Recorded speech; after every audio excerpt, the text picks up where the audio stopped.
Frank to go to saga Aiku because the thing is too much. The thing is too much. I want your man. Frank now is one by Aiku. Yeah, because the thing was too much now. How did you know the other? Okay, where do let go of it? At the bottom, because he was having a thread for Omomebo and Mugwe. They give you, you talk, you go talk and small, you go rest. Or Omomebo, at the point when he saga, where the number when it tao, like the Amiek Bovision, yet to do a banner, where we buy. Give Amiek Bewaje, Uroga is Talis, because Mammy Yegbena. Understand? Uroga is Talis, dear. Need over Bani. What about what they did that? When the day when young is saying, when young is not fresh, it's almost so.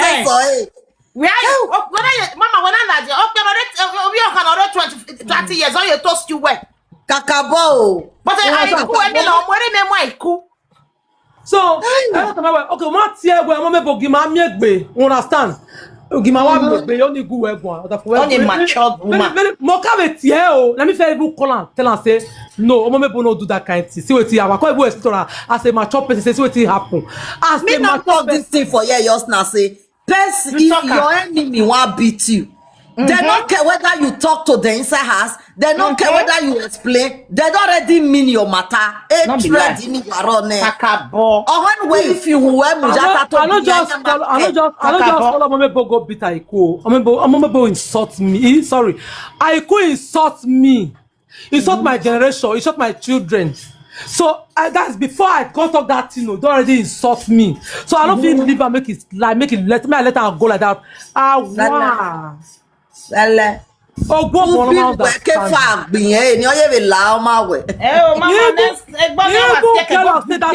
Don't calm down. Okay, away. Allah Vigbina. Okay, fine. Allah Vigbina. Fine and good. So all these people they talk say, I Vigbina, Allah Vigbina. So you go just stand now, for example. Somebody come meet you. Now they add you, for example. The person come slap you. You no go slap back because say Allah Vigbina. You must fight back now. Of course. So I love Vigbina, eh? Me love Vigbina. Igbina Ragbina. Agbina. Owe oko gare don le noko. Don le noko. Ededima.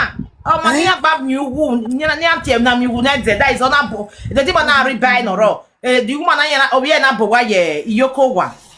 Iye na gba me boundary. Once no de make am we na. Ededima na we dey do ale cop and ye no libai. Where everyone you they not care everyone you. And then they didn't why they not read that kind 80 something years very new. Yeah, fellow was sweat being the demon on what the level. Ja.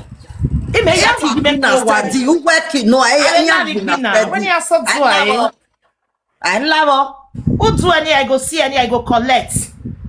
No, for this one, 99% of people they not support Aiku. So make she go inside media now. Make she go see. They not support her. The people when they talk say they not they say that they fight. All those ones are just haters. Na haters.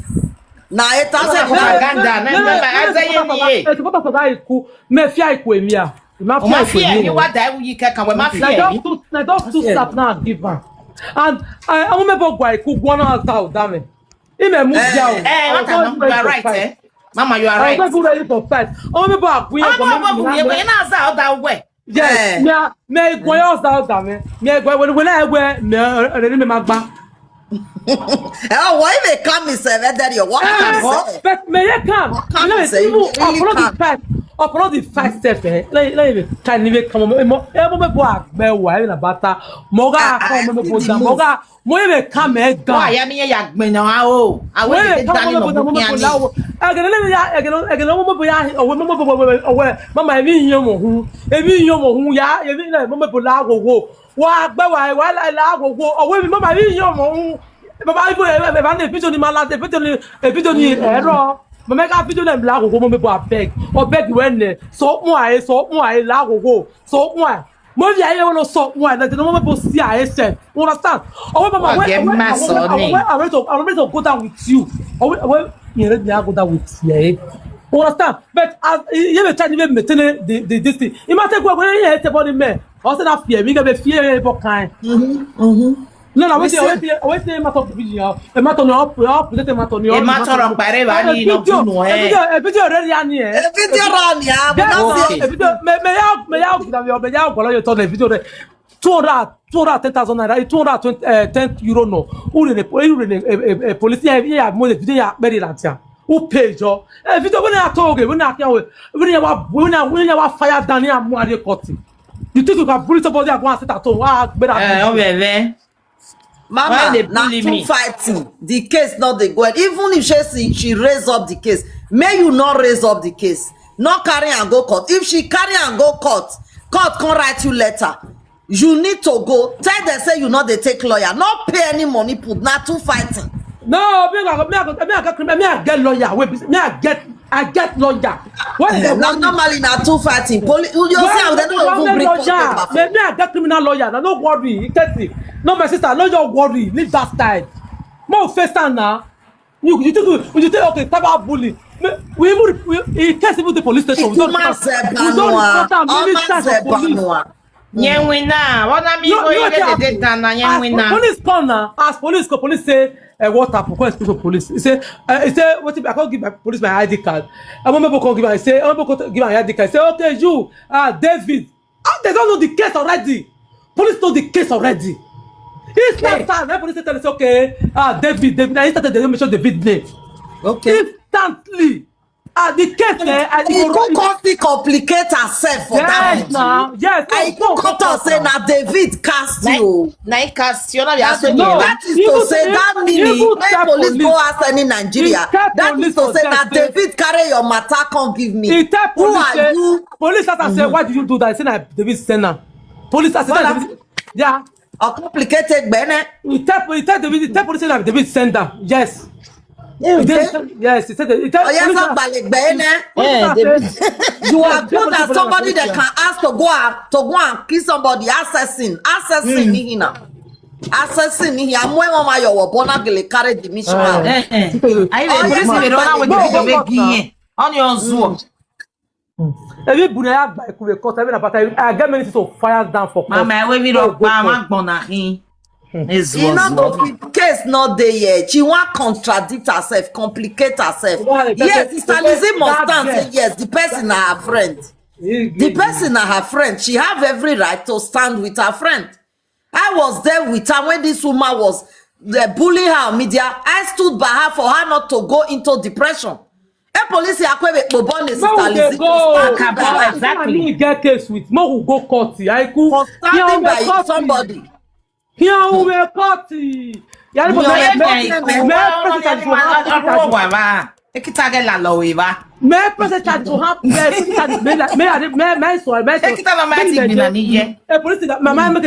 there's no statement yet. I say call police station. A police take a video here or take a nota. Police take a recording or take a give me or take a here. I say police station. I go my police fee. Then from there, the police do you want to press charges? He will know because he happens to be bad. Yes, it's bad. The reason go bad. I don't go deny. I deny. Who will accept from I go tell police yes, I beat her. Why I beat her? See the reason why I beat her. Do you want to press charges? No, because I've already beaten her because of what she did to me. Exactly. If you want press charges, press charges. We are ready. Yes. Because I'm not pressing charges or mobozigo. When I don't hear when he hear press charges. Yes. I'm not press charges or zigo or pay the file and everything. The number here on your pay investigation here. Yes, sir. Or the underzoo everything. I'm not pressing charge or pay. They all pay. Aiku all years of Baligbe. Oh, why we say what do you what do you press charge when you press charge. We press we are very beating her. I don't want to press charge. If she wants to press charge, go ahead. Exactly, Mama. Only me tell me have a time where. Exactly. Mama, 31 years old. Mama, we no bad there. Is just 10 years.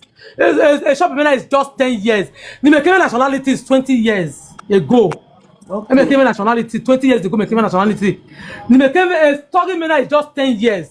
So I've had my nationality since 20 years. So we still not the beme. What in the attack? We still not the beme. Jenny, I dey hear many things. I do meeting. I do meeting. Maybe nationality ne. Kakabo. Bejo weke bomb mi moto jo elandi, bomb mi moto everywhere. As at how many years ago?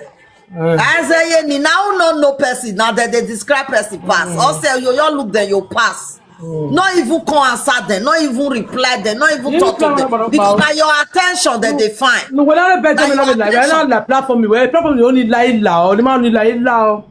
No, exactly. No. As a bama as a sien. As a ba obo we kuhuna ikune. I want na wow. Any mess them on waiting I say for you. I never even explain for anybody place. I never even explain now. Where's say mama? Where's say Uji wa me mama? Where's say kaka? We be mommy so. We be mommy. We be mommy. We be grandmama.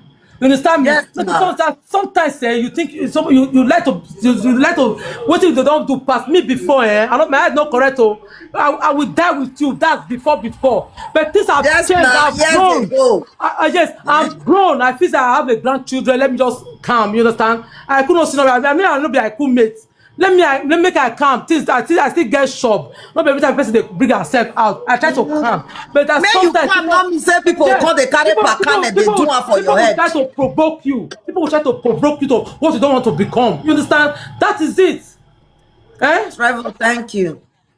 People like to provoke you to what you don't want to become. That is it, my sister. You understand? You are calm does not mean that people will come and be breaking pakane on your head. You will never allow that. I will never allow sometimes when you are calm, people will take it for stupidity. Even David cannot even handle me. David knows. If David is tired, David feel beat me, I don't stand up suck my breast. If David stand there now, if you feel beat me, I don't stand up suck my breast. Don't be saying that by mouth. Now fit na short man, not be head you for take beat and come down. David na very short man. Breast. Talk us of Aiku get bro. When 2 of us go beat. 2 of us, now let's stop. I just give her. Aiku na my bread in a soak you one boy. I don't go lie. I slap him. I go show the video when I tell slap him. Yes, I slap him because police go say ask me say why I video am be say if I not video am I go to make mouth again for social media say he beat me. Let me make video am. Thank you, ma. Thank you, mama. God bless you. I see all the women. It might not say 99% of all the Edo Bini women. We are proud of you. We are proud of Omomebo, even if they want by me, they go by say you are proud of people that were fighting because they don't know what happened. Anybody where it do you anyhow, where you even call her inside her say this matter don't do rest. She still they insist say she not go rest. Hey, what me overheading anyhow? Yes, who do anyhow go see anyhow? Yes, now do anyhow go see anyhow. An eye for an eye, aura for aura, water for water, tooth for tooth. Yes, now. Yeah. One no, army for army.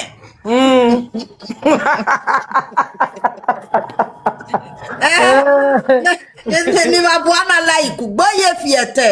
Imi on the platform of Baba ya share the video. Aiku kiaun, aye fiete. Ibu uzo wa mi no ya keke. Unu keke ki on be ko. Imi on the video. Agwa bera agwa bizua. Kiaun. Na gbera gbijupai we don't me wow where various pieces my picture we platform where mo we wala that various pieces jo o be kan no ni ka mi de no makawe even fa we area we Stephen Daniel we no we ma o mo jano but o po wonu ya mu be kan la janu ya various pieces yin picture go to start we who start we gbe yo e gbe tanu mo kan me woman, you not supposed to rat rest in peace. We are moving one at that breast piece. Oh, we are money. We are breast piece. You picture. Look that, but I'm not about to know. First, I would be. Hey, yeah. So, you say children. Well, say, Mama, God bless you so much. We really appreciate this support. Thank you so much. We appreciate. We appreciate. Thank you. All right, yeah. Thank you. My wonderful people, until una see the matter, una see the way we take day. she don't explain everything. Una way they talk say, why must mature women go and fight? Why they fight? Why they do this? This is friend, na bad friend. Una don't hear about una self. Now how this woman has been in the family. She don't use her mouth narrate everything. Now nothing when me want come talk again. The first wife, the Oyibo woman where Dave marry. Dave make sure say she collect all the money where that Oyibo don't suffer for her life. First say that they talk say, ayagbebo mi oko. Okay, no wahala. He use the Oyibo money, build 8 flats, build mansions for Nigeria. One of the kobo, David, one kobo, not they. Okay, he not do it Oyibo again. He marry queen. As he marry queen, the Esa woman. If they use queen, they do a shower, they collect money, they do it on. Yes, so ni jowo hiya gbigbi agianya ya we negbiyan. If see the shit on that one, how many women? The woman go see say, I they go use my toto hustle. They pack all the money, give you, make life better for both of us. Me go hustle continental owogo. You will go they carry different guests when I not there around. Kukuma, make me just kukuma see they sleep with different men. You they sleep with different guests every day by day. The thing they cause problem between me and you. The thing they cause quarrel. And why don't me but ni me wa de ba we awe. Now the woman take the different guys. Now the Dave still can't complain. The woman say, see. They can't ask the queen. This thing where I hear so now truth. You want still shit on your husband. Opposite. Person way opposite to na house. If you open your door, immediately you drop your children for school finish. You come house. Your husband don't go shop way for they say. You go open your front door. You go cross the road. Across the road, you enter the next door. The man go baloran for your bekus. You go see cross door again. Enter house. Face me, I face you. The man can't still tell them. They can't ask the woman. Queen, see what your husband tell me not true. The woman confirm and say, not true because the man see the shit on me. Beg. Now that one leave David. He leave Dave. Talk say, Dave, as I they leave you, so you not go let see woman for your life where go marry you. They can say, go. As the queen go now, God have it. Now it see Omomebo. This one na man where woman tell say you not go let see woman. He can't shock the woman. Say, as I leave this man to true so wife. He see wife. Oh. Even the wife where this man see, he fine. Pass me. Oh. The woman gallant, he get body, they okay, pass me. Oh. Now so that one can't be give fine, want to come back. And he already remarry. Oh. He already there with man. Oh. Instead of Aiku to come out, come they beat that one. Say, queen, you wait don't remarry. You wait don't leave man. Wait till be your problem when you see they try to come back to this family. I could not beat that one, but I could come they beat the one where they just married yesterday for years. So I could come they beat the one where be say never even spent 10 years with the man. They beat her, they saga and they call her different name. That one not be hatred. If they really say may they ask everybody this question. If they really say may they ask this question, say Aiku talk truth. Aiku talk truth. Not be saying that because of say David give you the matter. Not be because say Dave just tell you what happen make you the saga Omomebo. You hate Omomebo, you the jealous son. You be one be like her. You the be fan.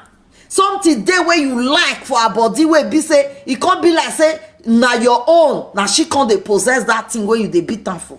Now what did they do? I could be down. There is something that Aiku is seeing inside Omomebo where he just they make her develop hatred and jealousy. Egbon Aiku or am your opportunity ka boya si Omomebo. Okay, ye points in your eye on here. Vagbo ve bebana. Demi na Aiku ki amieta Omomebo wi enia. Demi no mieta. Nothing me body la dianwe give me no. The only thing na David give me your matter. Isha. You be baby where they go give you person matter. You not go talk and 1 time, 2 times, may you rest. You be small pikin. As a mature woman, ohuoba rorororo. Ohuoba nedero. They go give you matter. You no go talk am. Orijo mo nueko lawa. Una wa mwenya unsote you dey sleep for media. Una doaje ero maya via oho view biwada. Una doaje deya koleta hoho. Una doaje deya kole to be. Anaga bobe na gbomomo. Aiku. Ah. Ehwewe mumeo. I dey shame your shame. Your family go they shame for you by now. If you get children, they go they shame. Even that your dog they shame. That your dog they shame for you. Now do I bomb ya via oho ya viedin rada. It is not finished, oh. It is not over until it is over. You know what that English mean. It is not over until it's over. Nothing said this will happen now. Police no. Fight upon fight. Statement upon statement. I just dey hear now. They say police never collect this statement. Aiku, you see say who a Belgium. They say police never collect this statement to happen. So that is to say this one never they recorded like that. Am I why record on a very so ugbe here ya no no ya view ya la bijo wa we ni gba kon deliver gbe mi iya ya gbo se den aya mu we you talk. Aiku me wey dey suffer tell you now you go dey look me like say who be me, but people wey go call you go tell you say that kid fit dey saga you fit dey talk to you, but emi ne get anyta okay he nuri.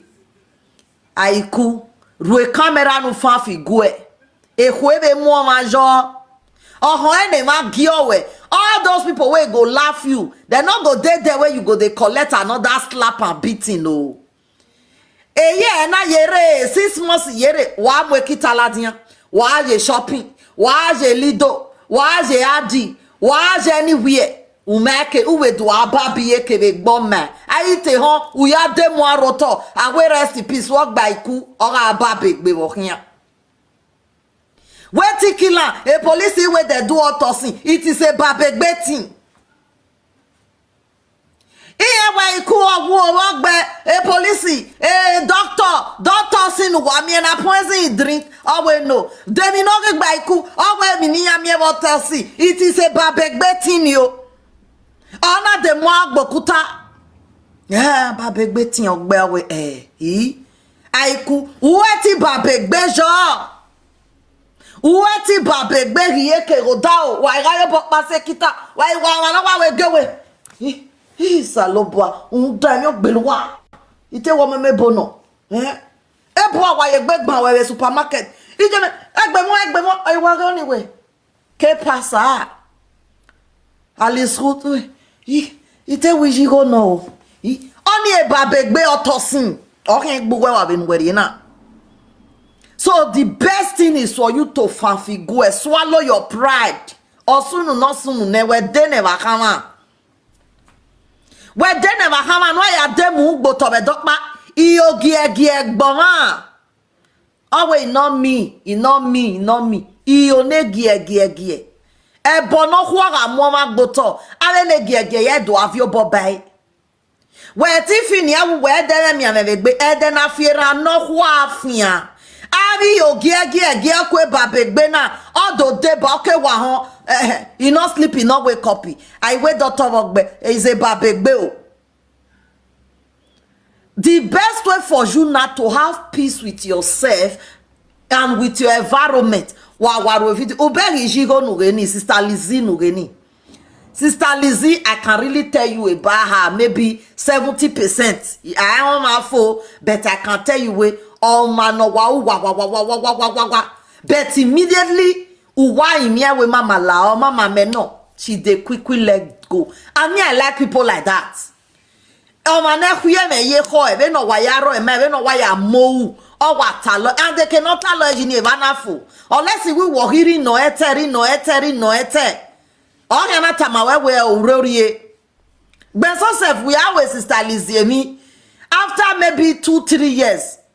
una tue owa whenewe not be say you not know say una dey vex she know say emi sunu but eri mo boy jere the thing no wa kakabo isunu because ogbera ne emi no ka bo sobio but if na something wey be say una ya unya here na mia now person like that she dey easily forgive she dey easily let go e all man no damage your where you work.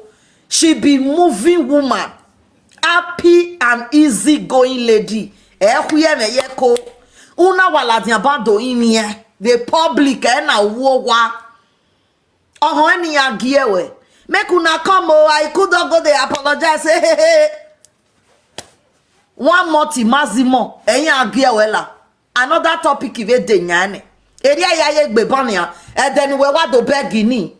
Eder yo wakakabola the next day wa ga style dot ba livinyani ke iye wa be we one big saga when every year ya mo boya we mi na yaka bon na ya awa be yo ni ya cover ahwe I give a jere we apologize ubeli bude ni enu na awa be yo ma be no wa be daraz up awa ya cover ahwe I give a jere ga iku apologize and e wa be derue. So the best way is for you to come out on public and say, I know I have offended you. I have done the worst. A bully ni bulu was too much. And all those bully, all those videos, you are deleted a page you. You delete it and then you open a new page, a new start, a new beginning. Not believe say because people they tell you say right down, you defeat enter people platform, you defeat talk for their platform, say they like you. I use Blessy CEO make example for you. Everybody was supporting her. Everybody was there for her. Vinyariye Blessy CEO fie kirikiri run dave minegi no ayo boy silo. Iyana hejo. Eniye social media ji. O wa dekun webania evo ya ihe wejo. Udo wa ovi avia. Betave manorebo nu weje na ne hia wejo no ogu we bukuse no ogu we tiere. Ja apologize to them. Go and apologize. Aiku. Eri ata ma wetse. Eri at iyo madani adwa here renjo dwa here renjo no, I go only tell you you did wrong. Age o ugbe. Even osalobo anorekete enika omobo mowe akpanoreko iya ewe tu u overdo ugbe. So for that reason, udo imi we have imi and wa have imi omobo mowe. Ekpoli eke ya fe no ga he we be ni. Awo mo omo ya no reko fe, awo mo ru ya fe. Ni aya bowe. E ima ne presenter whether there's we ni marok ba yo no. O ma fo ni ya no bun. No mention any all the presenter please I apologize. Don't do that. Don't apologize to any presenter. You don't hold them any apology. But you see, all those pregnant women, all those monereko, niga adame, ave mi daya, nuga u, ave spirit and ancestors that we are aware. Apologize to them and apologize to Omomebo one and Sister Lizzy, Digwe, Omami. Ugawe minika ina aga to de makinu aga to wesu amoro aga to weri udu amoro udu ame rest of man udu ame pisega ni yana idekun we yana do alele we gbina mana kiya do we ija agbeti mia obete idigu emi wane wala ho iye maybe they not go accept you one apology don't say me you do more, no wahala. Otinya daughter we my ewen ni yana igbuwe mana idoladia we what who does that? I could go and do it now that you are still alive. Because abu wa deveni ana wa otinye ku wa dinekene. Wa o manori abe woragbon ora hu abeni oyelele hin atin wari agbon wari ave no. Ugbe magba hu e. Wa hu do ya lomo pare bania. Omoni ugbe me yan gbe ere school e pa bu bi o collect ora collect o matewe mi dan mera iku dan ya lare. So made your way now that you are still breathing. Made your way now that you are still alive. Made your way Also ya ngama e get wetin I dey mostly tell them make they break up for me for Nigeria. Iwaye oyebe na the kind of iri awari elekun obi o ma bie egun ege obi mele e ma dan ege obi melu dan ege obi mele o ma dan no giru wegbe me o bia no ko no hiwe mi danji ne ege obi me ni abie ya la ege omo na logo me vo sagbon never awa we because having ma dana inya ga wo spirit inya ga go nya gwa le poli ye ke ni ala eko ave ma dana because inya fi winya me ye do zafo inya fi winya me ye ria wa fo they need to come finish wetin they not finish though they find pregnant woman wey they want enter belle wey they want enter body inya hu na nya ya go nya so for that reason we to mami wa no hu nu why we are oruwe uya ne ruya o egbo ya sin kowe iyan ode ya hohola we gbe obi o ma bie o wa na bie mo so money ya gbon you want now they regret say why I born.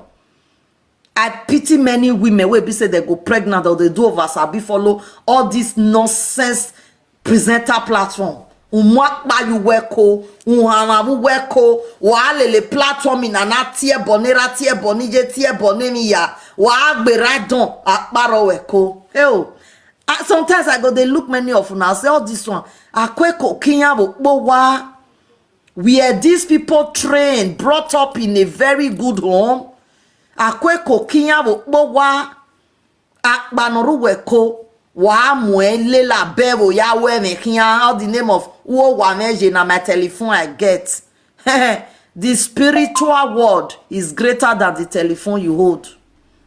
Is greater than area sojenia do they write nonsense and na fake account a day no me na obono gbon ekeya any cow wey the ancestors they know them. I know many of una go say abeg una all this one a story until you reach your doorstep until you happen to you can't say Aiku go and apologize nemi yafo okay thank you my wonderful people. God bless all of una. Tomorrow na Monday work they start, so may I let all of us go relax and prepare for tomorrow. Thank you so much. So far so good. I really appreciate all of you. Baba